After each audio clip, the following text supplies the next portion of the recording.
Assalamualaikum warahmatullahi wabarakatuh. Selamat siang semuanya. Siang. Oke, apa kabar hari ini? Alhamdulillah baik. Alhamdulillah baik. Oke, sebelum kita mulai pelajaran, saya mau absen hari ini siapa saja yang tidak hadir? Sadam. Oke, Sadam gimana Sadam? Sadam sakit apa? Iya. Kita lanjut materi pembelajaran di sebelumnya. Kita sudah kenalan dengan persebaran flora dan juga fauna di Indonesia. Masih ingat dengan persebaran flora dan fauna di Indonesia? Masih. Ada nggak persebaran flora dan fauna? Tiga. Apa saja? Australis, ada lagi peralihan. Kalau fauna peralihan itu salah satu contohnya apa?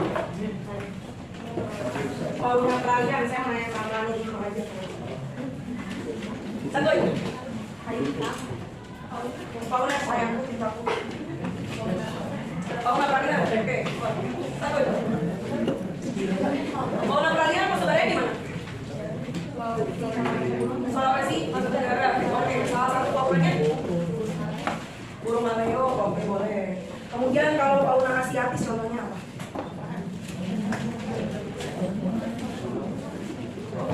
Oh, kemarin nggak masuk. Oke, kita lempar di sini. Coba, salah satu fauna asiatis.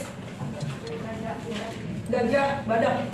Oke, hari ini kita akan membahas tentang konservasi flora dan fauna di Indonesia dan juga di konservasi flora dan fauna di Indonesia dan di dunia. Nah, gambar apa di depan? Hutan digundul. Hutan digundul. Iya. Siapa yang menggundul? Manusia. Faktor apa yang membuat manusia menggundul hutan? Kebutuhan. Kebutuhan ekonomi. Iya. Memang kalau hutan bisa dijual? Bisa. Pokoknya bu, bisa pokoknya. Pokoknya bisa dijual. Kayunya. Kayunya bisa dijual. Bisa. Oke, jadi apa kayunya? Bisa jadi kertas, meja, bangku. Pintu meja bangku kayaknya kita lupa jadi furniture gitu ya. Nah, berarti bisa dijual. Kemudian apa lagi? Apa kayu bisa jual meja lagi? Kertas. Kertas. Oke. Tapi boleh nggak sih? Boleh tapi Nggak boleh. Tidak boleh berbahaya ini berbahaya. Ini penambangan liar. Apa dampaknya? panas, lapisan ozon menipis. Lapisan ozon tipis. Kurangnya oksigen. Kemudian kurangnya oksigen. Ya. Oke. Terus dampak terhadap manusianya bagaimana? Oksigennya berkurang gitu. Ada oksigen buatan. Apa? Kalau menurut Salman, dampak yang langsung dirasakan dari kebakaran hutan apa? Polusi. Oke, polusi. Kemudian, apakah yang terdampak hanya manusia? Hewan bu. Hewan juga? Ya. Hewan itu dampak ini. Tempat tinggalnya digusur. Tempat tinggalnya? Digusur. Gusur. Ya. Ini gambarnya apa sih? Memang gajah termasuk dalam hewan yang ini? Iya. Siapa yang menyebabkan gajah jadi Manusia. Manusia? Iya. Manusia lagi aja? Iya. Itu gadingnya diambil lu. Gadingnya diambil? Iya. Oke, kalau gajah nggak punya gading, dia bisa hidup nggak? Enggak. Bisa dong. Gading-gading itu penting banget. Emang gading-gading itu bernilai ekonomi yang cukup? Buat apa? Buat apa? Pajangan. Iya, padahal cuma buat hati rela untuk membunuh. Kira-kira kalau tetap dibiarkan seperti itu, lama-kelamaan gajah akan hilang nggak? Punah. Ya. Oke, habis. Kalau Iya. Indonesia nggak ada gajah. Oke. Kemudian apa upaya yang dapat kita lakukan untuk melestarikan gajah? Dimasukin ke penangkaran. Melakukan penangkaran. Kemudian ada apa lagi? Gajahnya di recycle. Kita belajar tentang konservasi. Daur ulang. Oke. Ini adalah salah satu upaya. Tadi kita udah bahas kenapa hutan bisa terjadi kebakaran hutan. Kemudian ternyata gajah karena ada efek ekonomi. Lalu bagi kita butuh yang namanya konservasi. Kalau perusahaan seperti itu gajahnya diambil gadingnya. Kemudian selain gajah ada lagi harimau. Mungkin pernah lihat kalau di rumah orang ada yang itu kulit harimau Ada. di tembok. Nah itu katanya harimau asli. Padahal harimau hewan yang Dilindungi. kok bisa Berburu. Ilegal. tapi sebenarnya nggak boleh. Kalau ini siapa tuh? Badak. Ada lagi temennya siapa? Temennya Satria. Oke, yang pertama ada konservasi. Apa sih konservasi? Upaya yang kita lakukan untuk melestarikan agar gajah tetap ada, agar badaknya tetap ada, kemudian hutan dan juga fauna ataupun flora lainnya di Indonesia masih tetap lestari. Konservasi sendiri merupakan usaha pelestarian flora fauna agar bisa dimanfaatkan. Boleh nggak dimanfaatkan? Boleh. Boleh, tapi tetap dilestarikan. Contohnya gini, kamu menggunakan sumber daya pangan. Tiap hari kamu makan. Itu juga termasuk dalam sumber daya. Memanfaatkan flora. tumbuh-tumbuhan. Boleh dipakai untuk makan? Boleh. Boleh. Tapi tetap dilestarikan, tetap tidak habis. Tetap terjaga populasinya dan bisa tetap ada untuk masa yang akan datang. Makanya ada fauna-fauna yang memang boleh dikonsumsi. Contohnya apa aja? Ikan, oke. Kemudian ayam, lalu Sapi. kambing boleh ya sapi? Boleh. Boleh, kambing boleh? Boleh. Boleh, karena memang sengaja diternak. Dogan, Bu, dogan. Iya, itu Dogan, kita dogan. boleh makan ya. Oke. Hari itu kita nggak boleh makan. Boleh. Kalau badak boleh dimakan. Kalau buaya boleh dimakan. Enggak, ada taringnya. Kalau dengan dorat nggak boleh. Oke, berdasarkan Undang-Undang Nomor 5 Tahun 90, konservasi sumber daya alam hayati adalah pengelolaan sumber daya alam hayati yang pemanfaatannya dilakukan secara bijaksana untuk menjamin kesinambungan persediaannya dengan tetap memelihara dan meningkatkan kualitas keanekaragaman dan juga nilainya. Itu pengertian dari konservasi. Tadi kan kita bahas apa sih konservasi, lalu tujuannya untuk apa? Untuk melestarikan. Melestarikan. Selain melestarikan apa lagi? Menjaga. Buat apa? Biar nggak cepat punah. Biar nggak cepat punah. Punah. Yang pertama menjaga kawasan ekologi. Apa ekologi? Lingkungan. Oke. Menjaga kawasan ekologi flora fauna yang asli dan khas dari kepunahan. Kemudian menjaga berlangsungnya proses ekologi dan juga sistem kehidupan. Ketiga, mengatur pemanfaatan wilayah konservasi. Sudah tahu nggak wilayah konservasi itu di mana saja? Di gunung-gunung. Di gunung-gunung. Lereng gunung. Gunung mana yang pernah datang? Gunung Cermai. Gunung Cermai, Bu. Oke, Gunung Cermai. Gunung Cermai udah apa yang konservasi? Macan hitam. Macan apa? Macan kumbang itu ya? Macan kumbang. Oke, yang pertama dalam bidang lingkungan. Nah, bidang lingkungan untuk melindungi kekayaan ekosistem alam, melindungi spesies flora fauna yang langka, melindungi ekosistem yang indah, menarik dan juga unik. Kemudian melindungi ekosistem dari kerusakan faktor alam dan juga manusia. Kemudian dalam bidang ekonomi. Nah, dalam bidang ekonomi ada apa? Tujuan dari konservasi yang pertama, tadi kan boleh kan kalau misalnya hewan dan juga tumbuhan itu dimanfaatkan boleh? Boleh. Tapi dengan jalur yang ilegal. Berdasarkan metodenya, kalau berdasarkan metode konservasi ini dibagi menjadi dua kategori. Yang pertama ada metode in situ. In situ. Kalau in itu kan berarti di Dalam. Kalau X Di luar. Oh. Mantan. Kalau di dalam berarti konservasinya asli ada di tempat tersebut. Tapi kalau X berarti fauna ataupun floranya dibawa keluar, dipindahkan ke tempat lain. Karena alasan misalnya tempatnya sudah tidak aman, tempatnya rawan, atau mau dijadikan tempat edukasi di tempat lain. Konservasi flora fauna dibagi menjadi dua. Ada suaka alam dan juga tempat pelestarian alam. Nah, cagar alam, suaka marga satwa, taman nasional ini biasanya keluar. Bedanya apa sih antara cagar alam dan juga suaka marga satwa?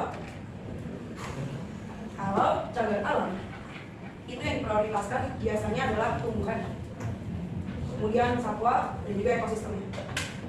Tapi kalau misalnya suaka marga satwa itu lebih melindungi Hewan.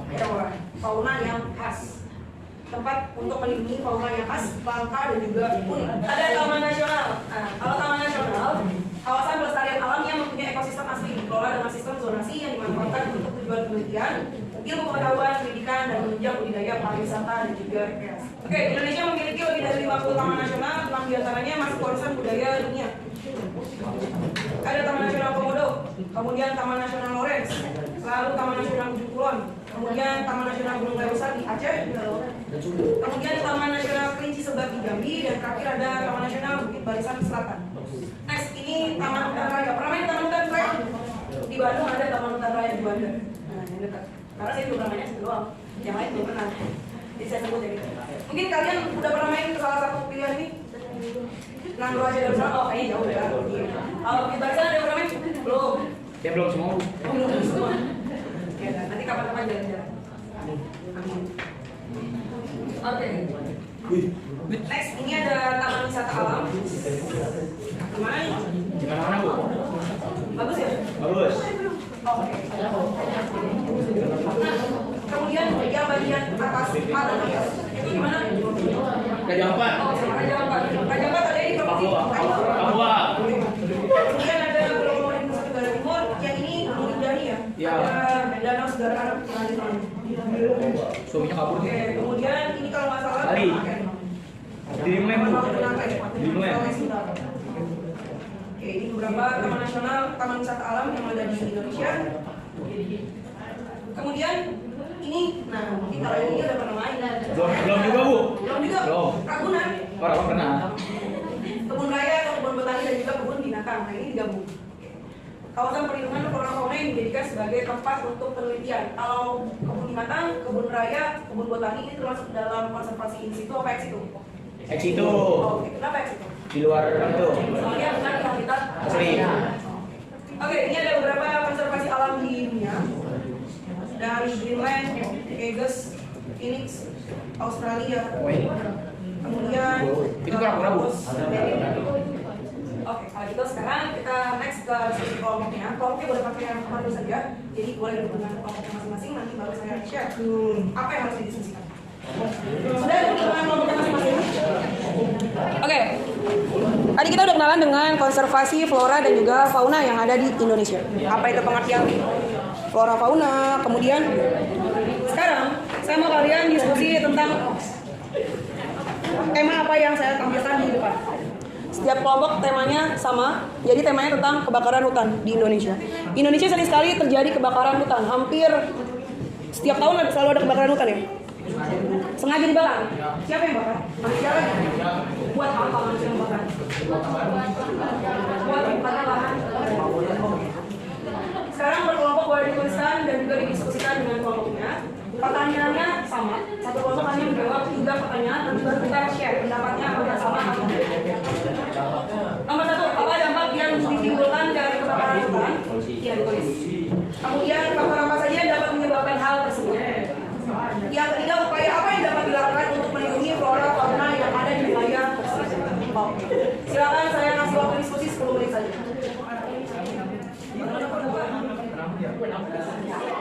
Sudah selesai? Nah, yuk kita sudahi. Assalamualaikum warahmatullahi wabarakatuh. Waalaikumsalam warahmatullahi wabarakatuh. Apa dampak yang ditimbulkan dari kebakaran hutan? Dampaknya banyak terjadi positif, hilangnya habitat hewan, dan terjadi pembakaran hutan dan terjadi global warming, pemanasan global. Dua, faktor apa saja yang dapat menyebabkan hal tersebut? Para pendaki membuang rokok sembarangan, kemarau yang panjang, menanggung sampah sembarangan. Yang tiga, upaya apa yang dapat kita lakukan untuk melindungi flora dan fauna yang ada di wilayah kita? Lakukan reforestasi, tidak menebang pohon secara ilegal. Oke, dari saya. Assalamualaikum warahmatullahi wabarakatuh. Waalaikumsalam warahmatullahi wabarakatuh. Terima kasih Satria. Oh. Jadi saya akan menjawab dari pertanyaan yang pertama, ada apa dampak yang ditimbulkan dari kebakaran hutan, yaitu ada pencemaran udara, tingkat polusi udara, hilangnya tiga fauna yang hidup tersebut, berkurangnya udara bersih karena telah tercemar asap dari kebakaran hutan, ada hutan gunung. Terus faktor apa saja yang dapat menyebabkan hal tersebut? Yang pertama, buang konsumsi, buang sembarangan. Yang kedua, ke merawat berkepanjangan. Ketiga, faktor negatif yang terjadi di kawasan wilayah. Jadi maksudnya yang dari poin ketiga nomor 2 ini, kalau ada rumah di hutan atau ada mungkin kalau pada tembok, terus ada yang satu rumah menyebabkan mati listrik dan itu di situ ada kawasan hutan, mati listrik itu dapat menyebabkan kebakaran sehingga kebakaran itu tidak terlempar ke hutan-hutannya. Terus yang ketiga, upaya yang dapat kita lakukan untuk melindungi flora dan fauna yang tidak tersebut. Yang pertama, membuka lahan konservasi flora fauna. Yang kedua, mencoba untuk mengembangkan kembali bentuk fauna untuk menjaga agar tetap lestari. Sekian dari kelompok saya. Assalamualaikum. Waalaikumsalam warahmatullahi wabarakatuh. Kita beri aplaus dulu untuk kelompoknya nih Artik.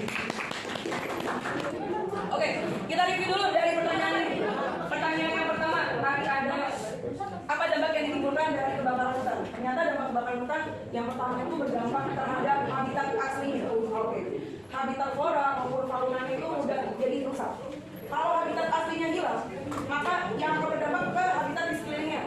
Fauna yang kehilangan tempat tinggal, akhirnya mereka pergi ke daerah sekitarnya. Mungkin pernah juga dengar kalau gajah masuk ke desa atau harimau datang ke desa.